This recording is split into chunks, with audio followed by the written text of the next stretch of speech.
Welcome to our event at Lumonics, where we have prepared a one-of-a-kind multisensory art experience for you.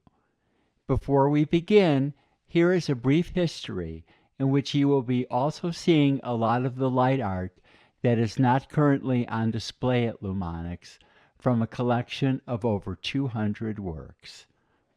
Lumonics is among the first and longest-running light art projects in the U.S., co-founded by the late visionaries Dorothy and Mel Tanner.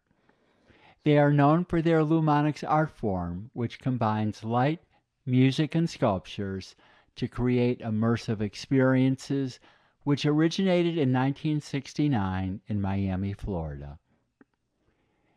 Mel Tanner and Dorothy Tanner were born in New York in the 1920s, 100 years ago. Like millions of others, they were deeply affected by the Great Depression and World War II. As a teenager, Mel served in combat in Europe. After the war, he enrolled at Pratt Institute and then the Brooklyn Museum School of Art under the new GI Bill. Dorothy Tanner worked at a photography studio and took classes in her free time at several schools, including the Brooklyn. It was there that they met when another student brought her to Mel's studio on a date.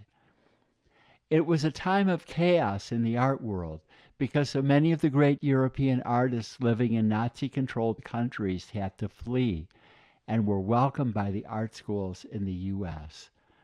One of Mel's painting instructors was the famous Max Beckman, who did not speak English very well, and his wife did the translating. The Tanners married in 1951, 2 years after they met, and moved to Syracuse, New York, where they began an art school in which Dorothy taught sculpture and Mel taught painting. They longed for New York City and returned to open a co-op gallery. While running the gallery, Mel and Dorothy did commission work for many corporations, including General Electric, who asked them to create a sculpture to house the pacemaker.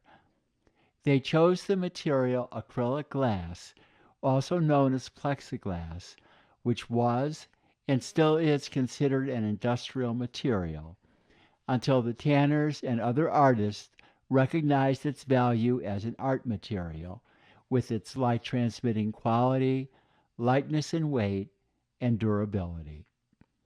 There is more to this story, and much of it is in the Tanners' own words. We will begin with the Dorothy Tanner Film and Forum at the Museum of Outdoor Arts in 2017 during the Tanner Retrospective.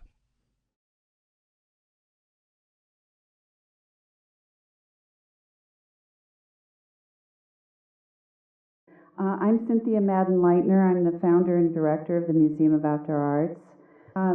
I have the privilege of introducing Todd Seiler.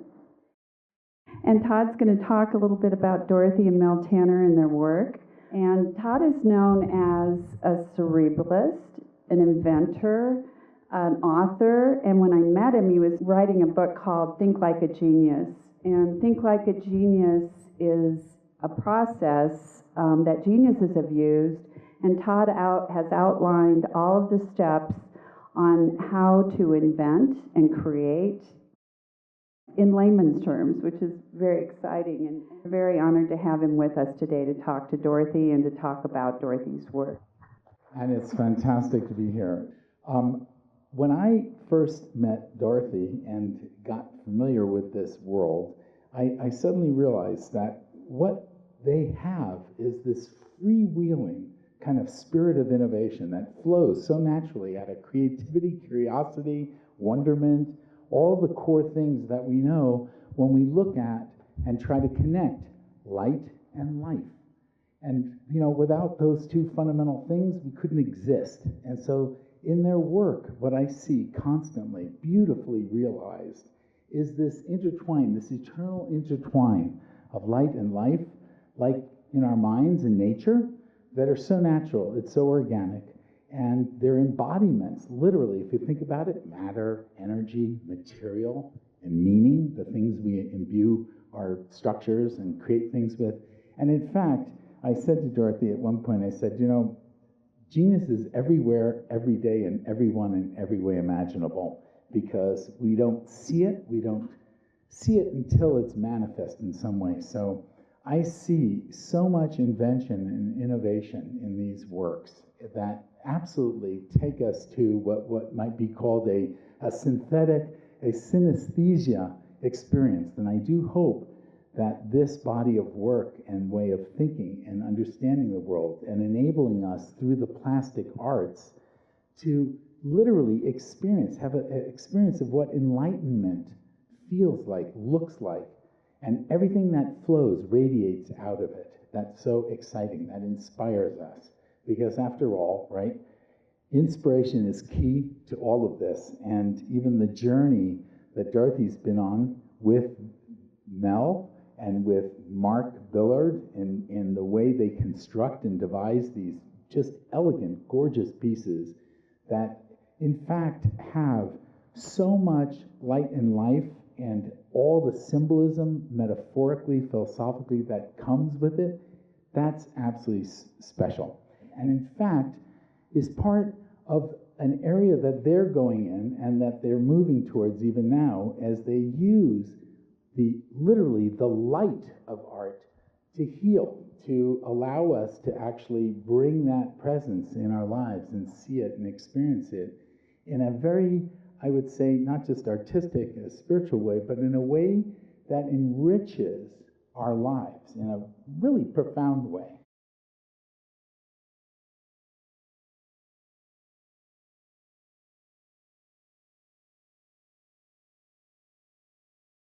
Lumonics came as a result, not entirely, of an experience that Mel had.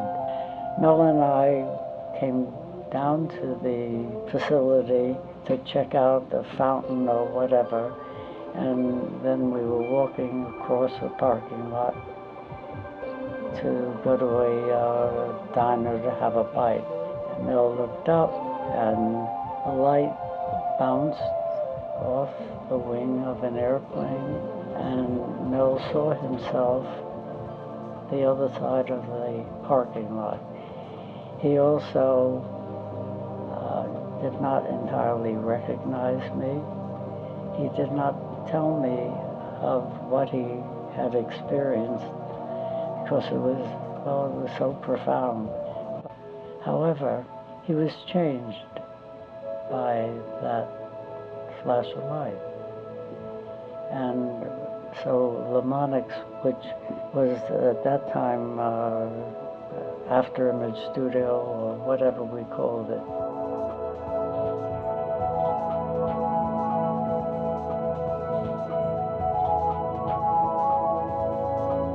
I think 1969 came into what was necessary for us to be doing, which is to further the combination of the sound and the light sculptures to raise the consciousness.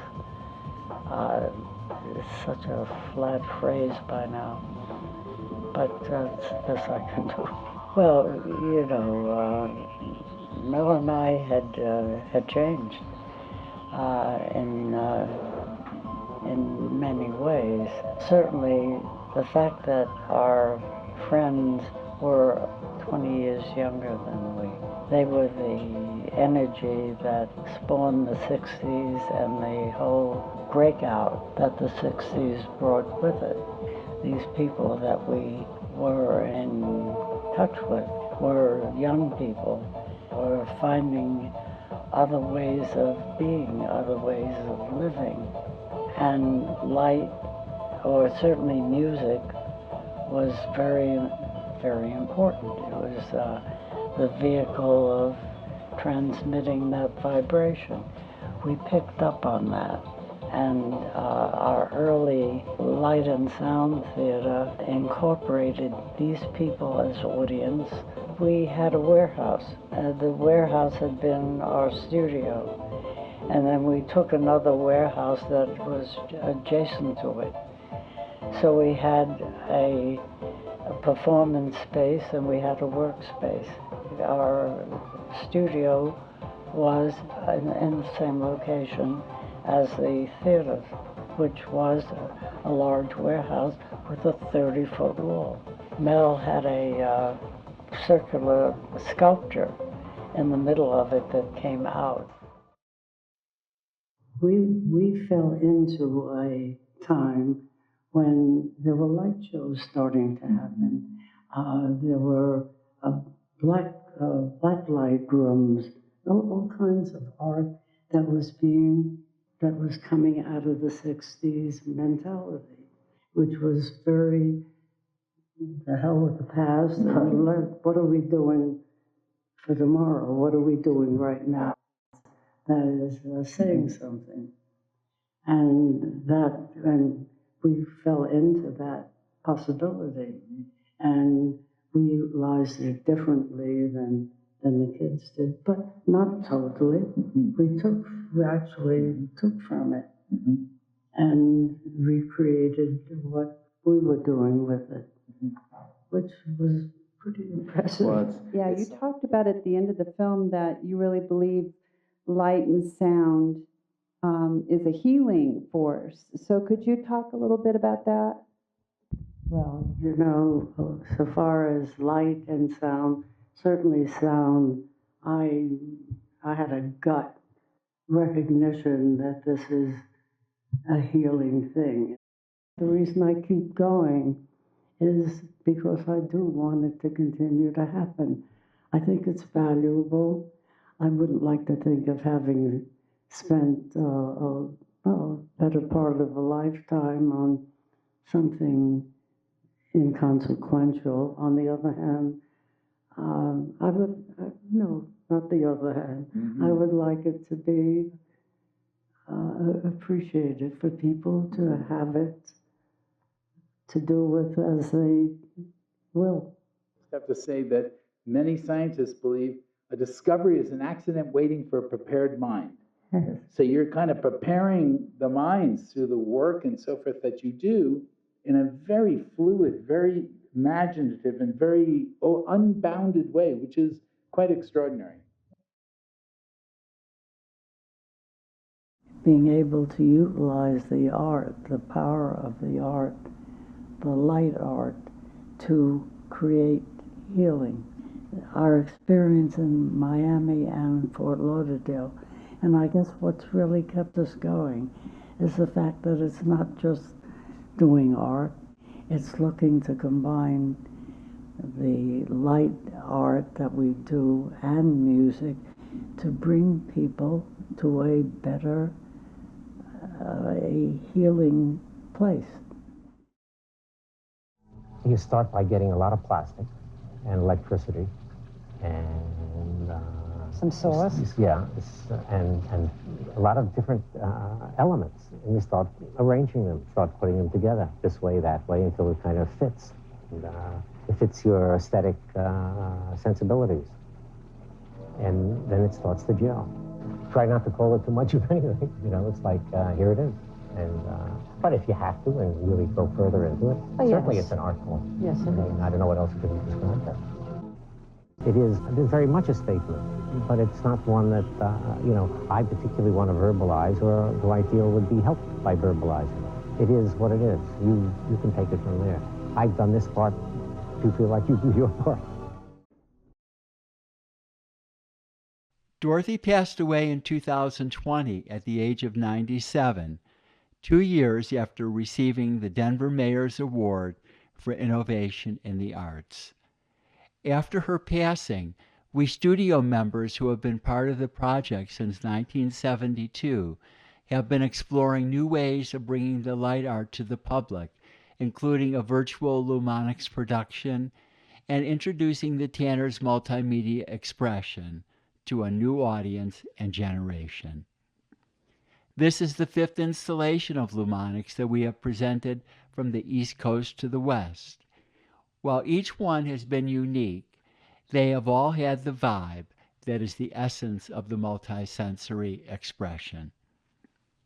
We present Lumonics immersed here in our performance space, which also consists of a light art school. We teach students of all ages how to construct and artify a lighted cube, one of the first lighted shapes by the Tanners, and what became a building block of this art form.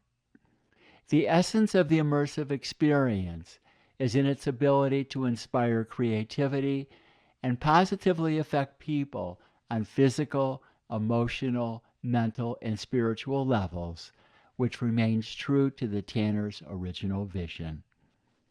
We will now begin the special presentation we have created for you, using original visual music accompanied by special effects and the Lumonics Light Orchestra, which teammate Mark Ballard will be conducting live for you.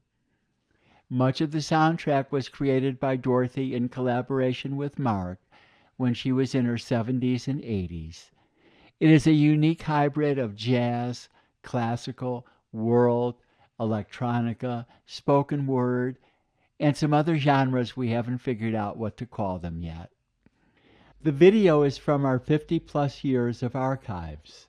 Mark continues to create music and visuals, with some of the new visuals derived from rides in the mountains, which Mark records and then alters. Lumonics Immerse continues to push the boundaries of artistic expression and sensory engagement. We hope this experience will leave you feeling inspired and energized. Thank you for coming.